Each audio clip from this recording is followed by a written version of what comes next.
progress. ओम जय जय जय नमोस्तु नमोस्तु नमोस्तु। नमो अरिहंताणम, नमो सिद्धाणम, नमो आर्याणम, नमो वज्रायाणम, नमो लोवे संवसाहुणम। ओकारं बिंदु संयुक्तं नित्यं ध्यायन्ति योगिनः। कामदं मोक्षदं चैव ओंकाराय नमो नमः।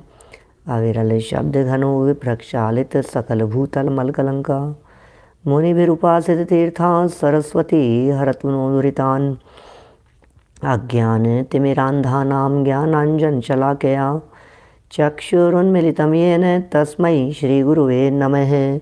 श्री परम गुरुवे नमः। परम्पराचार्य गुरुवे नमः। सकल कलुष विध्वंसकं श्रेयसां परिवर्धकं धर्म संबंधकं भव्य जीव मन प्रतिबोधकारकं पुण्य प्रकाशकं पाप प्रणाशकमिदं शास्त्रं श्री संयम प्रकाश नामधेयम्। अस्य मूल ग्रंथ कर्तारे हैं श्री सर्वज्ञ देवास, तद उत्तर ग्रंथ कर्तारे श्री गणधर देवा प्रति गणधर देवास तेषां वचनानुसारं साध्य आचार्य श्री कुंद कुंदामनाय आचार्य सूर्य सागरेण विरचितं श्रोतारः सावधानतया शृण्वन्तु। मंगलम भगवान वीरो मंगलम गौतमो गणी मंगलम कुंद कुंदाद्यो जैन धर्मोस्तु मंगलम। सर्वमंगल मांगल्यम सर्वकल्याणकारिकं प्रधानं सर्वधर्माणां जैनं जयतु शासनं। जैनं जयतु शासनं, जैनं जयतु शासनं। संयम प्रकाश नाम का ये ग्रंथ है। आचार्य महाराज सूर्य सागर जी साहब द्वारा लिखी गई यह सुंदर अनुपम रचना है और पिछले लगभग 1.5 वर्षों से हम इसकी चर्चा कर रहे हैं। सुंदर मार्मिक प्रकरण है और अभी तो यह संपन्नता की ओर है। आत्मार्थियों के लिए प्रयोजनभूत है, क्योंकि इसके सहयोग से भी हमारे उसी प्रयोजन की सिद्धि होती है जिस प्रयोजन की सिद्धि ये जीव करना चाहता है। आखिर हम सबका एक ही तो प्रयोजन है, अतीन्द्रिय आनंद की प्राप्ति हो, आत्मा की उपलब्धि हो, सम्यक दर्शन हो, भेद विज्ञान हो, अतीन्द्रिय आनंद हो, निर्मल अनुभूति हो, मोक्ष मार्ग की शुरुआत हो, रत्नत्रय की प्रकटता हो, मोक्ष मार्ग में कदम बढ़ें, मुक्ति के पथ पर हम लोग चलें। आखिर यही तो प्रयोजन है सबका, सब यही तो चाहते हैं। तो यही सब चर्चाएं यहाँ की है और यहाँ इस मूल ग्रंथ के आधार से अंतर और बाह्य दोनों प्रकार से सुधारने का प्रयत्न किया है। बाहर में भी हम सुधरें और अंतर में भी हमारा सुधार हो। बाहर में भी पवित्रता हो और अंतर में भी निर्मलता हो, क्योंकि अंतर और बाह्य दोनों का सुमेल है। ऐसा है, सिर्फ बाह्य बाह्य की चर्चा करे तो वो तो क्रियाकांड हो जाता है। माने क्योंकि ग्रंथ का नाम है ना संयम प्रकाश, तो लोगों को ऐसा लगने लगता है ओ संयम संयम की बातें करोगे आप तो, अच्छा व्रतों की बातें करोगे, अच्छा क्रियाकांड की बातें करोगे, क्योंकि नाम संयम है ना इसका, इसलिए ऐसा लगता है। लेकिन वे इस बात को भूल जाते हैं कि भाई आप किस गलत फहमी में हैं। माने आप यदि ये सोच रहे हैं कि संयम के बिना काम हो जाएगा तो बहुत बड़ी गलत फहमी में हैं। संयम के बिना आज तक किसी जीव को मुक्ति हुई नहीं है।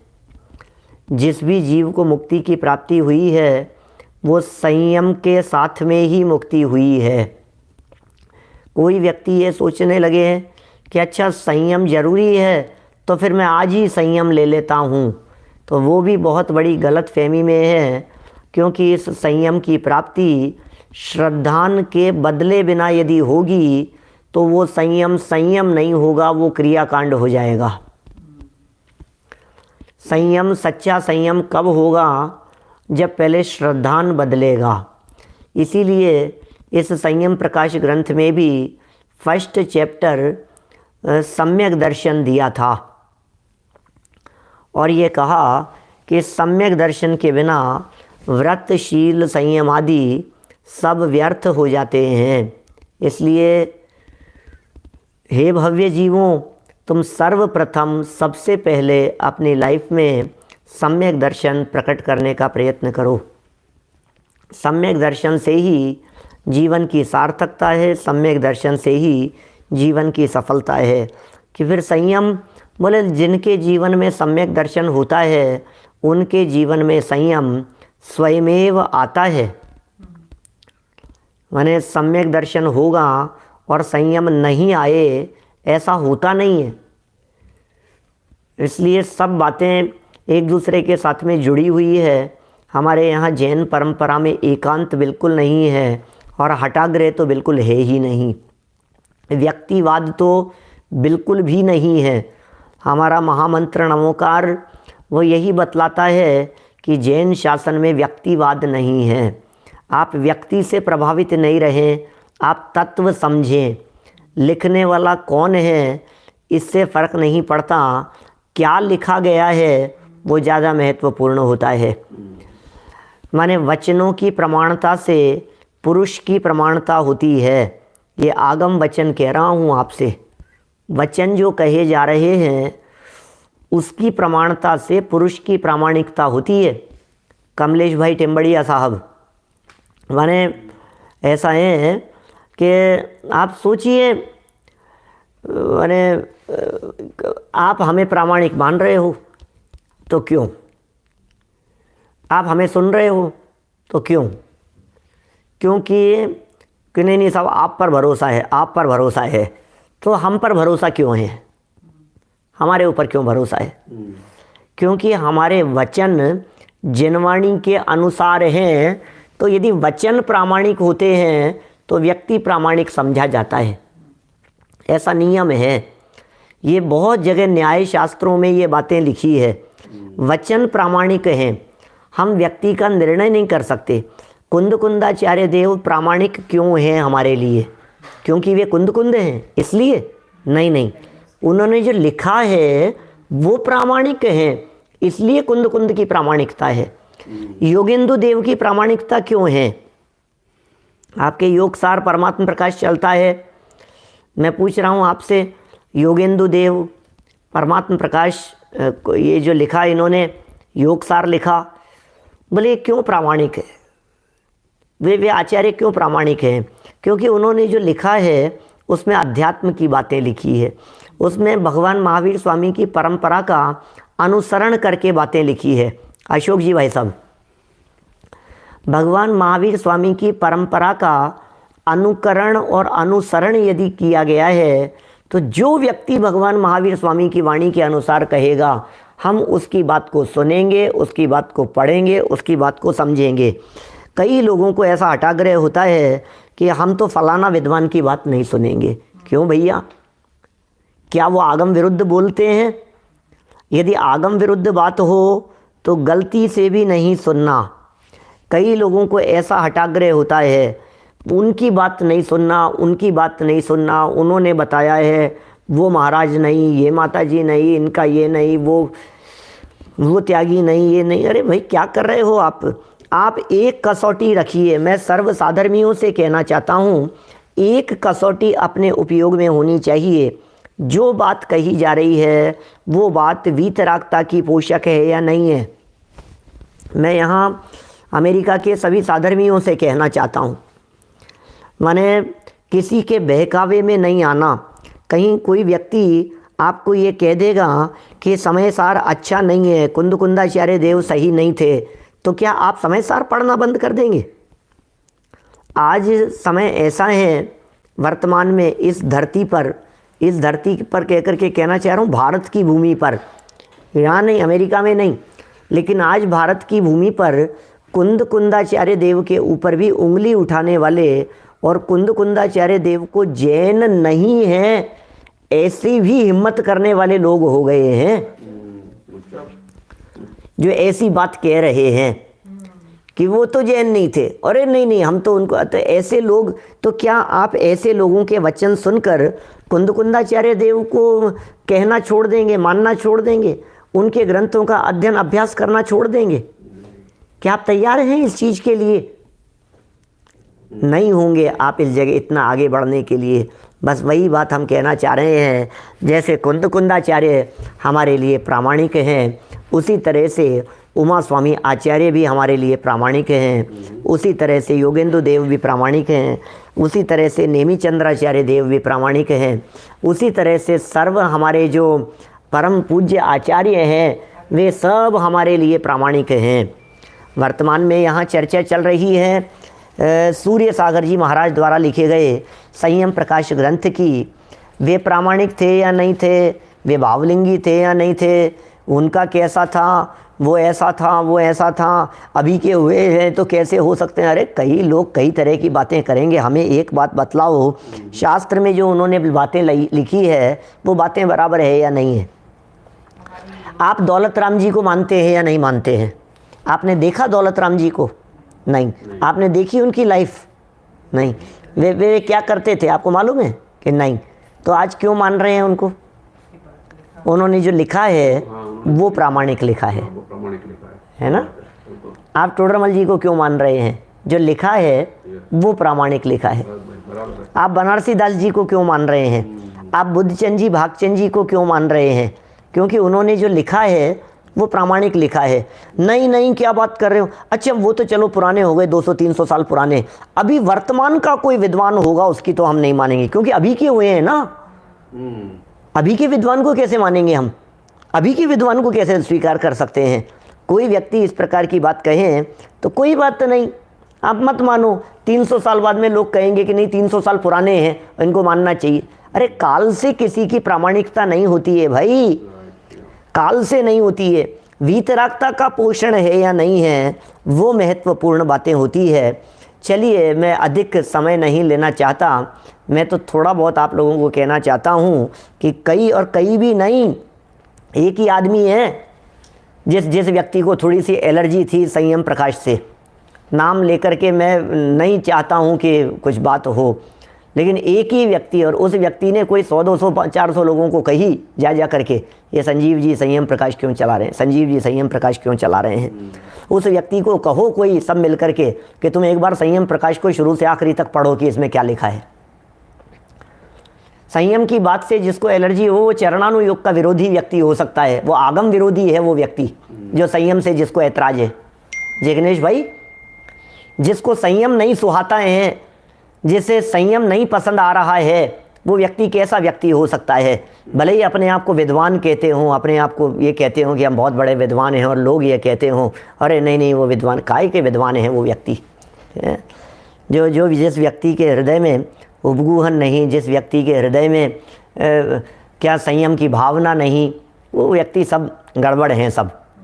देखो क्या कहते हैं यहाँ, मेरे को तो बड़ा आनंद आता है भाई, बड़े बहुत ही सुंदर चर्चाएं हैं, क्योंकि एक एक बात, अरे ग्रंथों के रेफरेंस दे करके बात की जा रही है तो फिर क्या कर सकते हैं? जब बातें ये कह रहे हैं, ग्रंथ खोल करके देखो ना तुम। अकेले 2 ग्रंथ पढ़ लेने से, एक ही ग्रंथ के चिपक जाने से थोड़ी ना आत्मकल्याण होता है। अथाह है जिनागम 33 सागर तक क्या चर्चा करते होंगे सर्वार्थ सिद्धि के देव बैठ करके, क्या बातें करते होंगे वे, कैसी बातें आई होगी उनमें। प्रथमानुयोग में क्या बातें आई होगी, करणानुयोग में क्या बातें आई होगी, चरणानुयोग में क्या बातें आई होगी। अध्यात्म शिरोधार्य है, लेकिन चरणानुयोग पढ़ते हुए भी अध्यात्म को प्रमुख रखना, करणानुयोग पढ़ते हुए भी अध्यात्म को प्रमुख रखना, लेकिन करणानुयोग का विरोध मत करना। प्रथमानुयोग पढ़ते हुए भी द्रव्यानुयोग को प्रमुख रखना, शुद्ध आत्म तत्व की चर्चाओं को प्रमुख रखना। आत्मा ही प्रमुख है, प्रयोजन की सिद्धि तो अपने आत्म तत्व से ही होगी, लेकिन आत्म तत्व से प्रयोजन सिद्धि जानकर कोई व्यक्ति प्रथमानुयोग का विरोध करने लगे, कोई चरणानुयोग का विरोध करने लगे, कोई करणानुयोग का विरोध करने लगे, तो ऐसा आगम विरोधी व्यक्ति है। हम आगम विरोधी व्यक्ति के वचनों को सुनना नहीं चाहिए हमारे को। आगम विरोधी व्यक्ति, चारों अनुयोग प्रयोजन भूत हैं, चारों अनुयोगों से वीतरागता का प्रयोजन सिद्ध होता है। वैभव जी, सब लोग सब तरह की, अरे कई ऐसे भी होंगे, अरे दुनिया है यहाँ तो भगवान महावीर स्वामी का भी विरोध करने वाले लोग मिल जाएंगे। क्या देखो, बहुत सुंदर बात है। पेज नंबर है 638। 638 नंबर, संयम प्रकाश ग्रंथ का 638 नंबर है। 638। हाँ, और क्या कह रहे हैं यहाँ, विपाक विचय धर्म ध्यान की चर्चा चल रही थी और पुण्य और पाप इन दोनों ही कर्मों के विपाक को यहाँ बताया। पुण्य का विपाक और पाप का विपाक। विपाक शब्द का अर्थ होता है फल। क्या? विपाक शब्द का अर्थ फल, और वो फल कैसा होना चाहिए? तो ये कह रहे हैं कैसा भी होना चाहिए का क्या सवाल है, जैसा भी फल होता है उसे ज्ञानी धर्मात्मा पुरुष सहज भाव से स्वीकार करता है। बस भरत भाई, माने बहुत सहज भाव से अपयश कीर्ति कर्म का उदय होता है तो लोग टांग खींचने वाले मिलते हैं, निंदा आलोचना करने वाले मिलते हैं। अपने उदय के बारे में विचार करके ज्ञानी धर्मात्मा पुरुष सहज रहते हैं। क्या? बहुत ज्ञानी धर्मात्मा पुरुष, हर व्यक्ति, क्या जो भी ज्ञानी होगा वो व्यक्ति अपने उदय से प्राप्त परिस्थितियों में सहज रहने का प्रयत्न करेगा, और सहज ही रहना चाहिए। वो आत्मार्थी ही क्या जिसे सहज रहना नहीं आवे, जो सहज रहने का अभ्यास नहीं करे, जिसमें सहज रहने की कला नहीं हो। सहजता जीवन का आधार, अरे बड़ा मार्मिक है ये। सहजता तो जीवन का आधार है, जीवन का आधार सहजता होना चाहिए। सहज रहो, शांत रहो, सहज सदा ही शांत रहो, सहज रहो। जिस देश में, जिस वेश में, जिस हाल में रहो, क्या करना है? ज्ञायक रहो, ज्ञायक रहो, बस ज्ञायक ही रहो। सहज रहो, सहज रहो, बस सहज ही रहो। वाह! नहीं अशांति का कुछ कारण, अशांति का कोई कारण नहीं है। ऐसे महासिद्धांत हमारे को यहाँ मिल गए हैं जनवाणी के अवलंबन से। उदय की विचित्रताओं में, अरे उदय विचित्र हो सकता है, स्वभाव विचित्र नहीं होता। क्या क्या करें?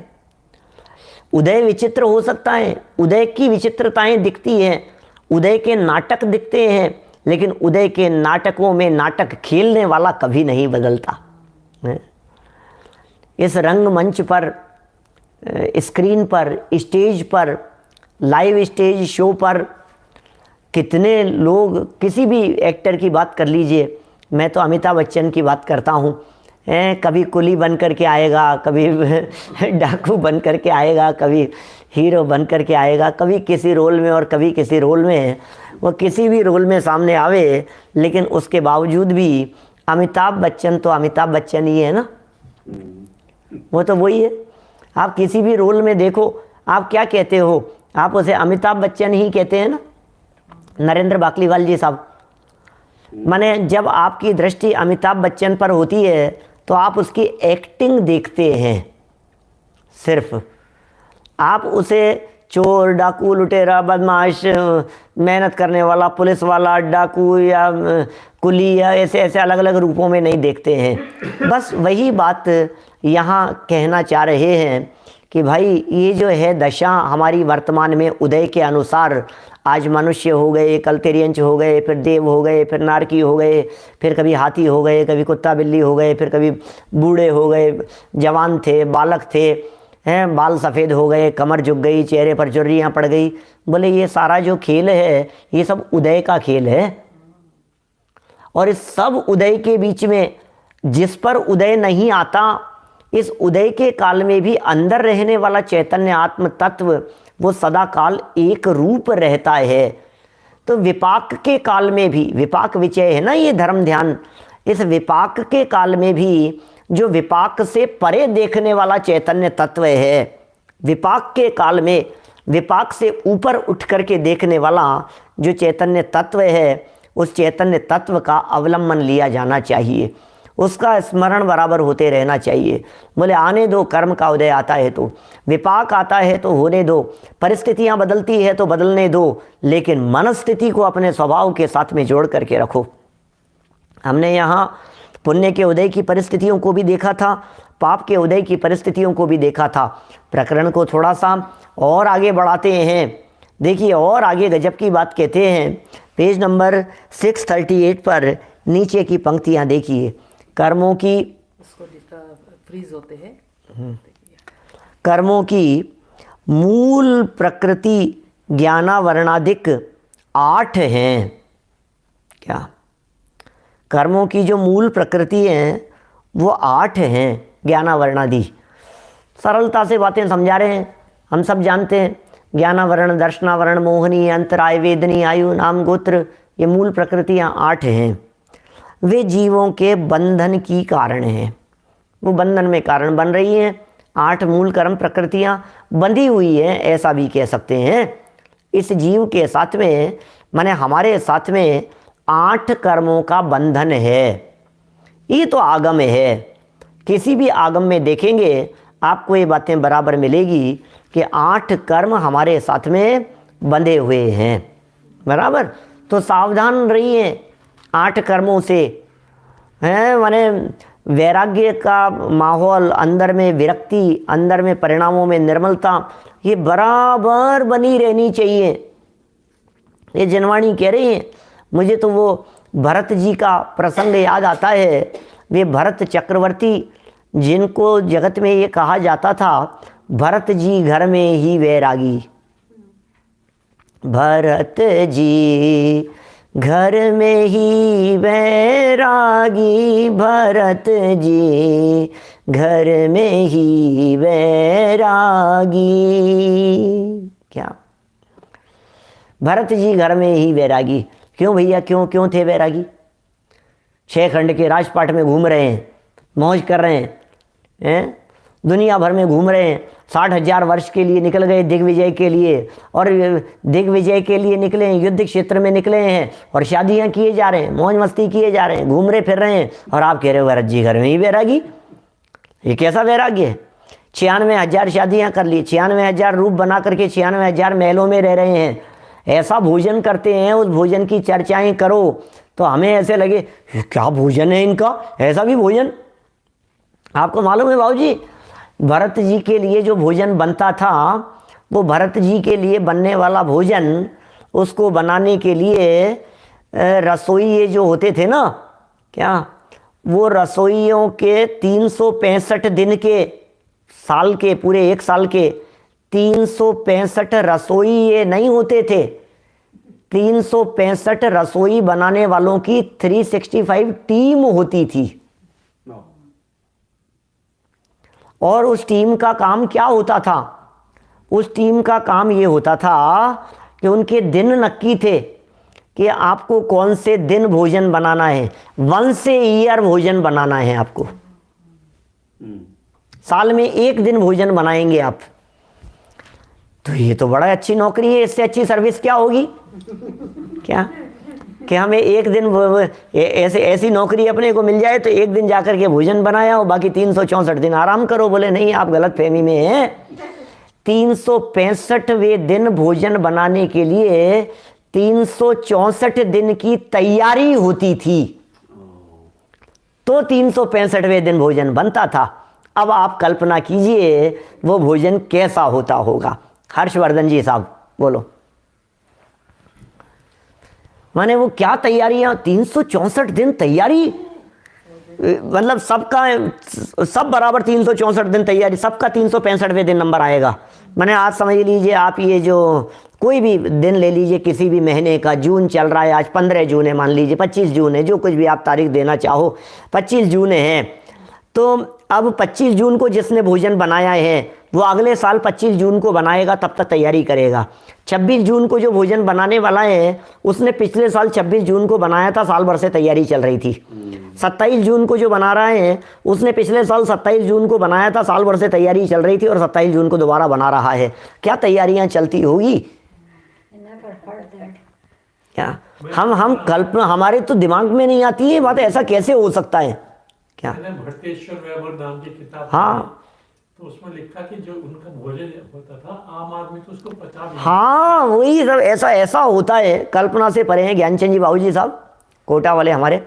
वो लोग क्या कह रहे हैं, माने इमेजिनेशन भी नहीं कर सकते हैं अपन अवनीश भाई, दिमाग के बाहर है। क्या करते होंगे, कहीं रत्नों की भस्म पीसी जा रही है, कहीं गोल्ड को तपा करके उसे गलाया जा रहा है, उसे सुखाया जा रहा है, फिर सूखता नहीं, उसके चटनी बनाई जा रही है गोल्ड की, सिल्वर की, और अलग अलग तरह के रत्नों की भस्म, और न मालूम क्या क्या, कि किस किस तरह के क्या होता होगा वो काम, किस तरह का भोजन बनता होगा। और वो जो भोजन बनता है चक्रवर्ती का, वो चक्रवर्ती का भोजन यदि कोई व्यक्ति उसको सूंघ लेवे क्या, तो बरसों तक बिस्तरों से नहीं उठ सके, ऐसा पेचिस का रोग हो जाए उसे, बोलो ऐसे रोग हो जाए। उसका जो भरपेट भोजन जो वो चक्रवर्ती करता है, उसके सिर्फ और सिर्फ एक ग्रास को पचाने की ताकत उसकी पटरानी में होती है। सिर्फ सिंगल ग्रास उसकी पटरानी खा सकती है, बाकी किसी में पावर नहीं है, बाकी किसी की हिम्मत नहीं है जो उसके दाने को ऐसे उंगली टच करके भी ऐसे लगाए ना जवान पर, बोले मर गया हो तो क्या पचाएगा, उसकी तो हाथें निकल के बाहर आ जाएगी, क्या क्या कुछ नहीं कर सकता, खा सकता है वो। ऐसा भोजन होता है चक्रवर्ती का। तो ऐसा भोजन, और फिर भी इतना ऐसा भोजन करने के बावजूद भी आप क्या कह रहे हैं, भरत जी घर में ही वैरागी, भरत जी घर में ही वैरागी। प्रदीप पाटनी जी साहब, कैसा लगता है अपने को घर में वैरागी, ऐसा खा रहे हैं, ऐसे रह रहे हैं, ऐसे राजमहल में इतने इतने सारे भोग विलासिता के बीच में, और चक्रवर्ती की खीर कैसी बनती है, अभी वो सारी बातें सुनाएं तो आपको ऐसे लगेगा ये क्या बातें कह रहे हो आप। अरे इतना सब कुछ होते हुए भी क्या हैं, वही जन्म में ले लेते हैं। वही कैसा लगता है अपने को, सुन सुन करके बातें दिमाग के ऊपर से जाती है। सुनो, एक बार कुछ चर्चा करने वाले लोगों ने इस तरह की बात कर ली, किसी एक व्यक्ति ने वहाँ राज दरबार में ऐसा कह दिया, बाहर कह दिया इस तरह का, कि ये जो चक्रवर्ती है खाई के घर में वैरागी है। ऐसे कोई वैरागी होते हैं क्या? वैरागी तो वो होते हैं, मुनिराज हैं हमारे वैरागी, दीक्षा ले ली है, संयम जिनके जीवन में दिखता है, ये खाई के वैरागी है, ऐसी कोई बात। और आप जानते हैं चक्रवर्ती के आंख नाक कान की सामर्थ्य भी इतनी होती है, उसके इंद्रियों का बल इतना होता है जो साधारण व्यक्ति के नहीं होता। बातें कई लोग जो सुन रहे हैं, सब कई लोगों के ऐसे ऊपर से जा रही है, ऐसा लगेगा कि क्या बातें कह रहे हो आप, क्योंकि चक्रवर्ती की आंखों में इतनी सामर्थ्य होती है कि वो 47,263 योजन की बात को इतनी दूर सूर्य बिंब में विराजमान अकृत्रिम चैत्यालय और प्रतिमाओं के दर्शन अपने घर की छत से कर ले। 47,263 योजन के डिस्टेंस है। उसकी स्पर्शन इंद्री की सामर्थ्य ऐसी होती है कि वो 9 योजन तक की बात को स्पर्श कर लेवे। घ्राण इंद्री की सामर्थ्य इतनी होती है कि 9 योजन तक की बातों को सूंघ लेवे। कर्ण इंद्री की सामर्थ्य इतनी होती है कि वो 12 योजन तक के शब्दों को सुन लेवे। रसना इंद्री की सामर्थ्य इतनी होती है कि 9 योजन तक की पदार्थ का टेस्ट यहाँ बैठे बैठे कर लेवे। इतने इंद्रियों की सामर्थ्य है। तो किसी व्यक्ति ने ऐसा कह दिया कि इतने भोग विलासिता में रहते हुए भी वैरागी कहते हो, हमें तो नहीं लगता है।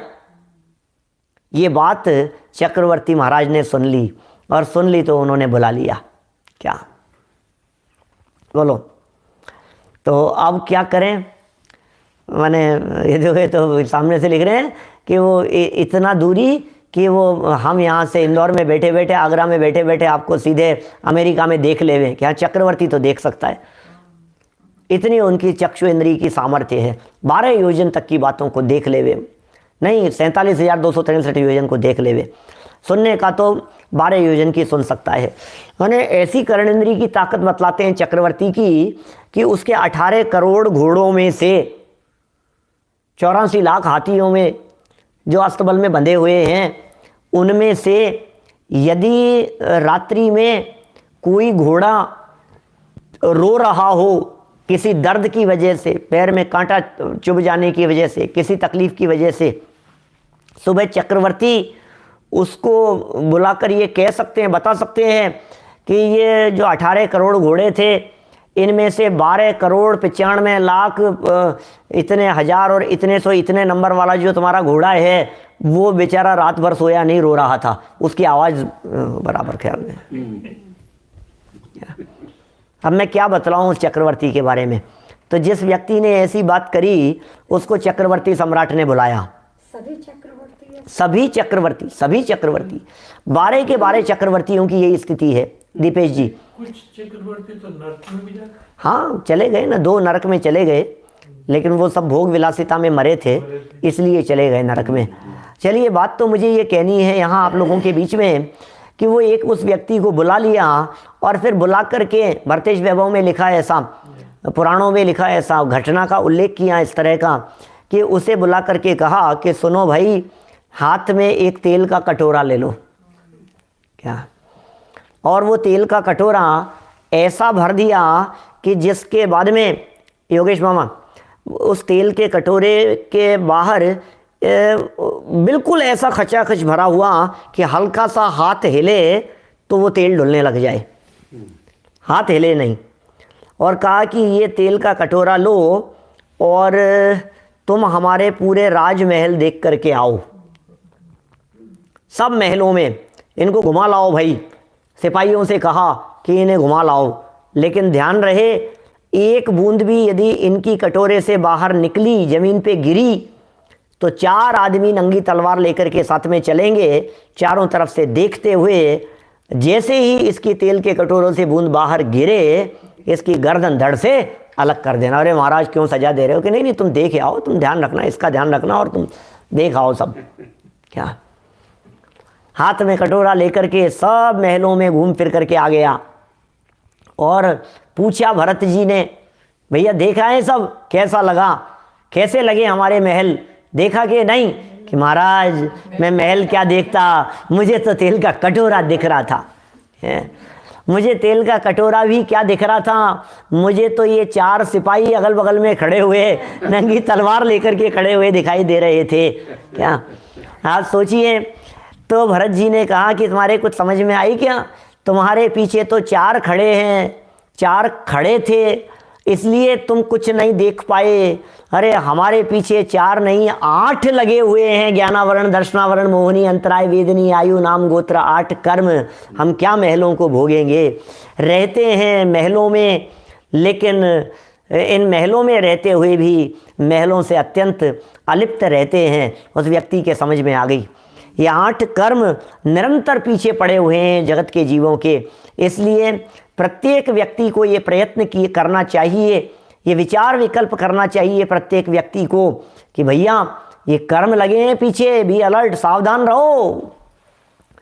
भव विकट वन में कर्म बैरी, ज्ञान धन मेरो हर्यो, तब इष्ट भूल्यो भ्रष्ट होय, अनिष्ट गति धर तो फेर्यो। भव विकट वन में कर्म बैरी, ज्ञान धन मेरो हर्यो, मेरे ज्ञान रूपी धन का हरण कर लिया है इस भव विकट वन में कर्म रूपी बैरियों ने। ये कह रहे हैं यहाँ 8 कर्म की मूल प्रकृतियों का बंधन इस जीव के दिखाई देता है। देखिए श्लोक पढ़ता हूँ, ज्ञानार्णव के कुछ श्लोक यहाँ लिखे हैं, 2 श्लोक दिए हैं ज्ञानार्णव के, उनका अर्थ देकर के इन विपाक को, कर्म प्रकृतियों को जीतने के लिए यहाँ प्रेरणा दी जा रही है। मंद वीर्याणि जायन्ते कर्मण्यति बलान्यपि, अपक्व पाचना योगात् फलानि वनस्पतेः, विलीना शेष कर्माणि स्फुरन्त मति निर्मलम, स्वं ततः पुरुषाकारं सर्वांग गर्भगतं स्मरेत। ज्ञानार्णव के 25वें अध्याय का 26 और 29 नंबर के ये श्लोक हैं। पीछे अनुवाद देखिए 639 नंबर के पेज पर। पूर्वोक्त 8 अतिशय बलिष्ठ हैं ये कर्म। कर्म बड़े बलवान हैं क्या, तथापि अरे कितने भी बलवान क्यों नहीं हो, स्वभाव की एकाग्रता को देख करके क्षण मात्र में छोड़ करके भाग जाएंगे। कर्म जगत में बड़े बलवान कहे गए हैं, कर्मों की अपनी शक्ति कही गई है, कर्मों की अपनी पावर कही गई है। ये कर्म के उदय से आज तक कोई बचा नहीं है, ये सब कहा गया है। जब कर्म का उदय आता है तो अच्छे अच्छों के छक्के छूट जाते हैं क्या। अरे कर्म का उदय आता है तो पार्श्वनाथ जैसों तक को नहीं छोड़ा, कमठने उपसर्ग करने लगा क्या।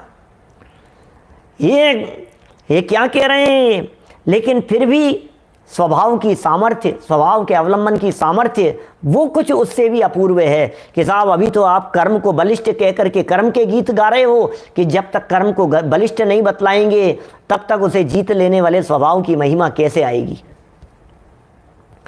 यदि आपको सच में अपने स्वभाव की महिमा लेनी है तो फिर क्या करना पड़ेगा, बोले देख तू ये कर्म शांत भाव से ध्यान कर, होंगे बलवान, अपने स्वभाव की तरफ देख।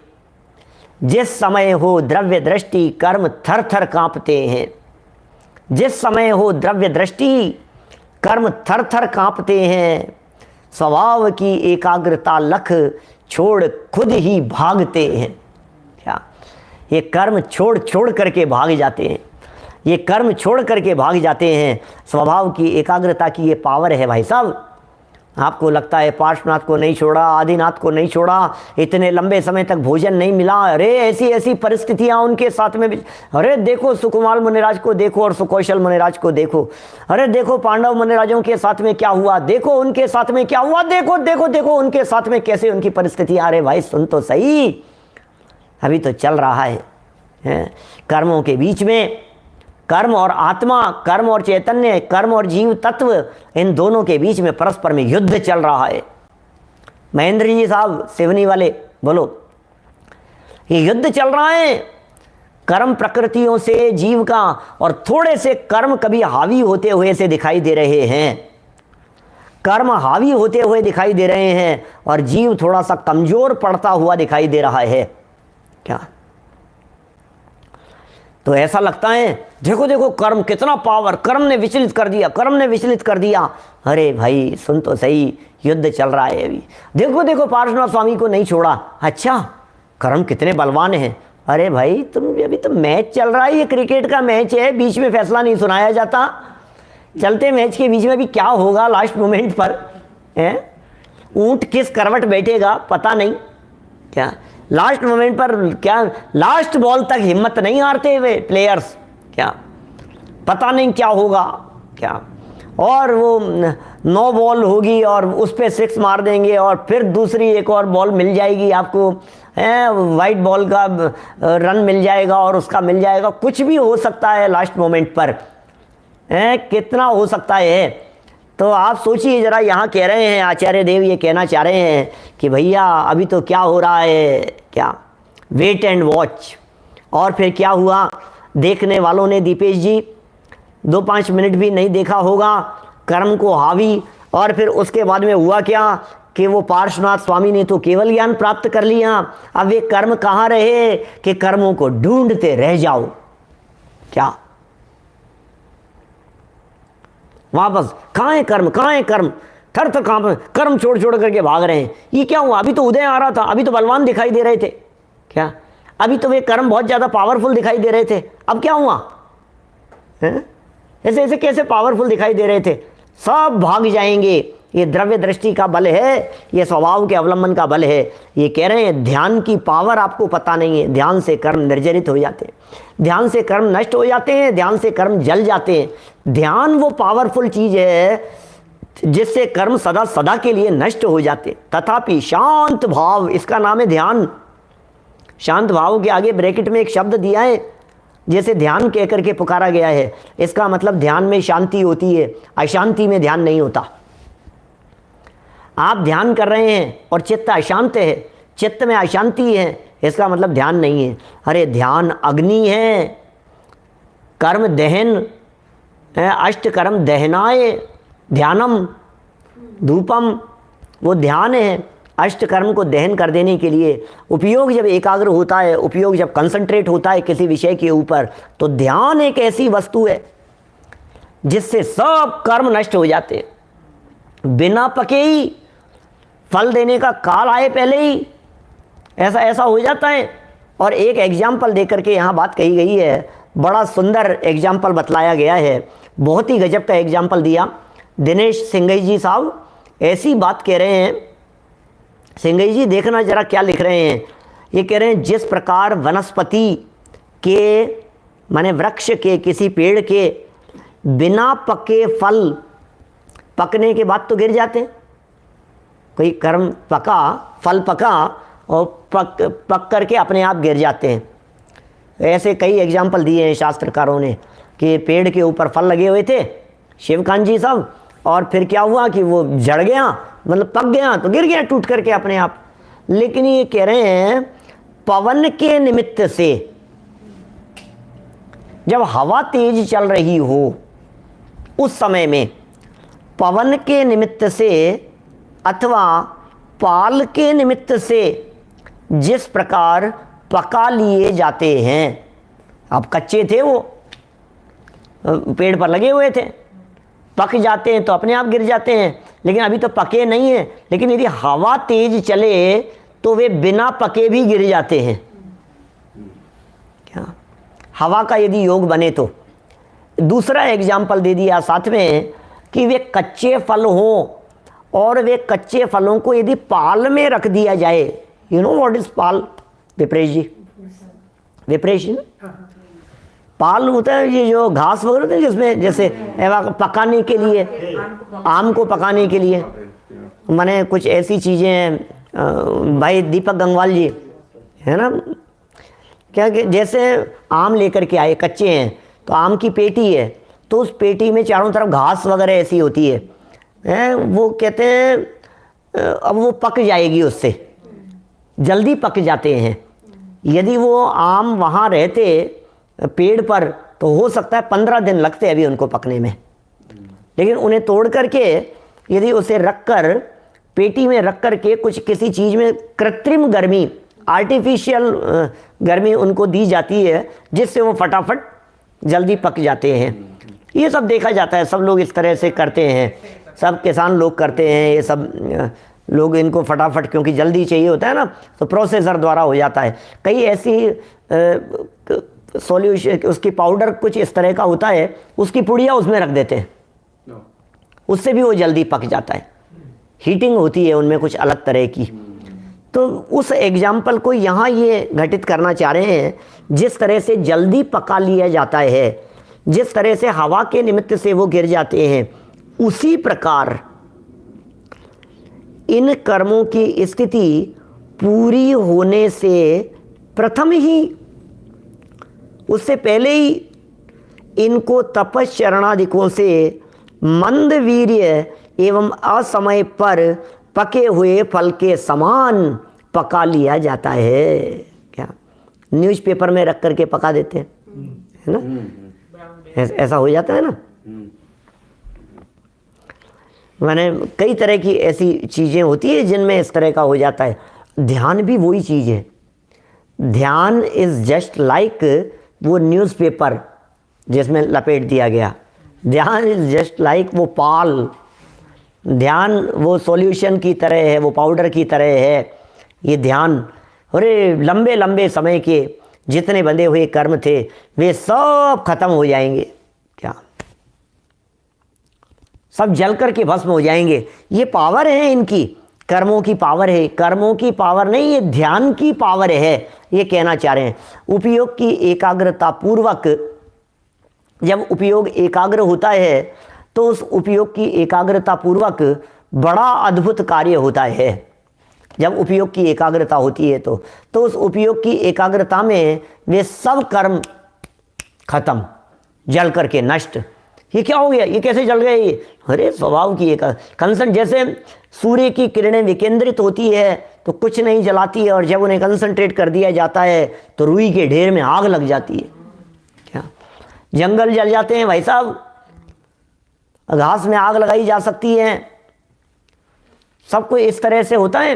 तो बोले सेम प्रोसेस यहाँ है, आप तो आत्म ध्यान करो, थोड़ा ध्यान लगा, थोड़ा ध्यान लगा कि चेतन भव सागर तिर जाएगा, थोड़ा ध्यान लगा। क्या? थोड़ा ध्यान लगाओ अपने स्वभाव का। संजय जी साहब विदिशा वाले, थोड़ा सा अपने स्वभाव का ध्यान लगाया जावे, अपने स्वभाव का अवलंबन लिया जाए तो क्या होगा, उससे भव सागर से तिर जाएगा ये जीव, संसार समुद्र से पार हो जाएगा ये जीव। क्या? मुक्ति मिल जाएगी इसको। लेकिन ध्यान किसका लगाना है? ध्यान तो सब लगाते हैं, यहाँ तो आत्मा का ध्यान लगाना है, स्वभाव का। अभी हमने जितना जो कुछ पढ़ा है ना, मैं सब स्वाध्यायी समाज से कहना चाहता हूँ, पूरे अमेरिका में सुन रहे समाज से कहना चाह रहा हूँ, और देश में तो सुन ही रहे हैं, भारत देश में तो सब लोग, हमारे सब साथी साधर्मी लोग, मैं सबसे कहना चाहता हूँ, पढ़ा बहुत है, बहुत पढ़ा है, बहुत सुना है, बहुत ज्ञान को फैलाया है, अब इस ज्ञान को समेटने की काम कीजिए। क्या? ज्ञान को समेटिए थोड़ा सा। कैसे समेटें? कि जो ज्ञान की किरणें विकेंद्रित हो रही थी, जो ज्ञान फैल रहा था, उस पूरे ज्ञान को समेट लीजिए। कि साहब यदि ज्ञान को समेटना ही था तो फिर इतना पढ़ाया लिखाया क्यों हमारे को, इतने शास्त्रों में हमारे ज्ञान को क्यों भटकाया आपने? क्या? जब यही करना था तो फिर आपने हमारे ज्ञान को भटकाया क्यों? आपने हमारे ज्ञान को भ्रमाया क्यों? आपने हमारे ज्ञान को इतना ये पढ़ो वो पढ़ो, ऐसा करो वैसा करो, कहाँ कहाँ आपने भटकाया हमारे को? भाई तन्मय कुरावली, क्यों भटकाया? कि भाई हम देखो ऐसा है, भोजन बनाते हैं तो बोलो आप लास्ट में किचन समेटेंगे या नहीं? समेटेंगे ना लास्ट में? पक्का है ना समेटेंगे? कि हाँ समेटेंगे। तो फैलाना मत पहले, तो फिर बनेगा कैसे? क्या माने पहले किचन को फैलाना भी पड़ेगा क्या? सब निकालने पड़ेंगे, अलमेरा में से सारे डब्बे निकालने पड़ेंगे, पूरे किचन के सब सामानों को सबको निकालो, फैलाओ, सब फैलेगा, और फिर उसके बाद में जब काम निपटेगा तो सबको समेटना भी पड़ेगा। तो जब सबको समेटना ही था तो फैलाया क्यों? कि फैलाएंगे नहीं तो समेटेगा क्या? क्या? तो यहाँ ये कह रहे हैं अपने ज्ञान को समेटो, अपने ज्ञान को केंद्रित करो आत्मा के ऊपर। कि साहब जब अकेले आत्मा पर ही ध्यान केंद्रित करना है तो फिर ज्ञान को फैलाना क्यों? अरे पहले ज्ञान में आत्मा कैसा है, आत्मा के गुण कैसे हैं, आत्मा की शक्तियाँ कैसी हैं, उसके स्वभाव कैसे हैं, उसके ज्ञान दर्शन सुख वीर्य आदि उसकी पावर्स किस तरह की हैं, ये अपने ज्ञान में अपने उपयोग में बराबर जब तक नहीं फैलाव होगा तब तक समेट करके एक आत्म तत्व के ऊपर उपयोग कैसे केंद्रित होगा? हम कई उदाहरणों के माध्यम से इन सब बातों को समझाते हैं। जब हम नए चक्र पढ़ाते हैं तो हम कई इस तरह के एग्जाम्पल दे करके बतलाते हैं। मैंने अकलंक देव ने इस तरह के एग्जाम्पल दे करके बतलाया है, पेड़ का एग्जाम्पल दे करके कही, शरीर के अंगों का एग्जाम्पल दे करके कही, उन्हें मकान का एग्जाम्पल दे करके कही कि भाई आपने देखा क्या? मकान दिखाओ हमारे को। हम देखने के लिए आ गए, प्रियंक शास्त्री जी मकान देखने के लिए, कोई व्यक्ति एजेंट दिखाने के लिए लेकर के आए कि चलो मैं तुम्हारे को मकान दिखा लाता हूँ, बंगला दिखा करके लाता हूँ, खरीदना है ना आपको, मैं बंगला दिखा करके लाता हूँ। गांव में रहता था, कभी बंगला देखा नहीं था उसने, तो वो दिखाने के लिए लाया और साथ साथ में ला करके उसने सब बाहर से दिखाना शुरू किया। उसने देखो ये तो बाहर लॉन है इस तरह से, फिर ये यहाँ से अंदर आते हैं तो इधर ये बेडरूम है, ये अलग बेडरूम है, इस बेडरूम से बाहर निकलते हैं तो देखो कितनी सुंदर बालकनी है, इधर ये हॉल है, ये किचन है, किचन में भी बहुत पर्याप्त प्रकाश है, हॉल है, डाइनिंग हॉल है, सब पूरा बहुत अच्छे से उसको सब दिखाया और दिखा करके बाहर आ गए। बाहर आ करके कि बोले कहाँ चल रहे? बैठे गाड़ी में, देख लिया ना तुमने? कि हाँ ये सब तो देख लिया, लेकिन वो बंगला तो दिखाया ही नहीं आपने। क्या? आपने हॉल दिखाया, आपने डाइनिंग हॉल दिखाया, आपने किचन दिखाई, आपने बेडरूम दिखाए, आपने बालकनी दिखाई, आपने बाहर का लॉन दिखाया, आपने सब कुछ दिखाया, लेकिन बंगला कहाँ था? कहाँ था भैया? क्या? इन सब को देख लेने के बाद में, अलग अलग नहीं, इन सब को देख लेने के बाद में जो एक सिंगल पिक्चर बनी है आपके दिमाग में, अकेले बेडरूम की नहीं, जो एक सिंगल पिक्चर टुकड़े टुकड़े करके नहीं, जो एक अभेद पिक्चर बनी है, इस पूरी पिक्चर का एक नाम है बंगला। ऐसे आत्मा कैसा है? तो ये जो कुछ भी हमने जाना ज्ञान के माध्यम से, जो कुछ भी हमने फैलाया, क्या फैलाया? आत्मा में ज्ञान है, दर्शन है, चारित्र है, सुख है, वीर्य है, जीवत्व शक्ति है, चिति शक्ति है, दृष्टि शक्ति है, ज्ञान शक्ति है, सुख शक्ति है, वीर्य शक्ति है, प्रभुत्व शक्ति है, विभुत्व शक्ति है। ये शक्तियां हैं। उत्पाद व्यय भी होता है, असंख्यात प्रदेशी भी हैं, आत्मा अनादि अनंत भी है, ध्रुव भी है, एक रूप रहने वाला है, नित्य है, परम पारिणामिक भाव स्वरूप है, ऐसा अविनाशी है, नित्य निरंजन है, कर्म कालिमा से रहित है, परमात्मा स्वरूप है, स्वयं शुद्ध बुद्ध है, एक है, अभेद है, अखंड है। ऐसा जो ध्रुव ज्ञायक भगवान बोले साहब ये सब तो आपने दिखा दिए, लेकिन आत्मा कहाँ है? बोले ये सब गहराई से समझ लेने पर जो आपके समझ में आया पिक्चर वो आत्मा है। क्या? तो ध्यान किसका लगाना है? ये सब तो समझने के लिए पहले फैलाओ अपने ज्ञान को और फिर सब समेट लो। बोले इससे क्या होगा कि ये जब जैसे ही ज्ञान एकाग्र होता है, ज्ञान ज्ञान में एकाग्र होता है, ज्ञान ज्ञायक में एकाग्र होता है, तो फिर ये जो कर्म जो बहुत बलिष्ठ थे, ये कर्म जो बहुत बलवान थे, कर्म जिनकी पावर दिखाई दे रही थी, कर्म जो हमारे को शक्ति सामर्थ्यशाली दिखाई दे रहे थे, कर्म जिनको देख देख करके हमें ऐसा लग रहा था ओ कर्म कर्म कर्म, अरे सुनो ये सारे के सारे कर्म ये जल करके नष्ट हो जाएंगे, ये सब कर्म ये सब नष्ट भ्रष्ट हो जाएंगे, जल करके नाश को प्राप्त हो जाएंगे। ये ध्यान ऐसा काम करता है। कैसा काम कर रहा है ये ध्यान? ये उस पवन की तरह काम कर रहा है। बोले साहब अपने कर्म का फल तो भोगना ही पड़ेगा, क्या करें साहब, अपने ही किए हैं, क्या करें भाई, हमने बहुत ऐसे पाप किए हैं, हमने बहुत ऐसे किए हैं, अबे मैंने तो इतने पाप किए, इतना कह रहे तू चिंता मत कर। कौन सा पाप किया तूने? कौन से पाप आपकी बात कर रहा है? सारे पापों को छोड़ करके स्वभाव को देख, ये सब कर्म नष्ट हो जाएंगे। ऐसा है, ऑटोमेटिक प्रक्रियाएं हैं, इसलिए आपको ज़्यादा सोचने की ज़रूरत नहीं है, ज़्यादा दिमाग लगाने की ज़रूरत नहीं है इसमें। ये कर्म स्वयं नष्ट हो जाएंगे। आप तो अपना ध्यान लगाओ, बस दुनिया का ध्यान लगाना बंद करो, दुनिया की तरफ देखना बंद करो। कहाँ तक देखोगे, कहाँ तक देखोगे दुनिया को? अपने आप को देखो।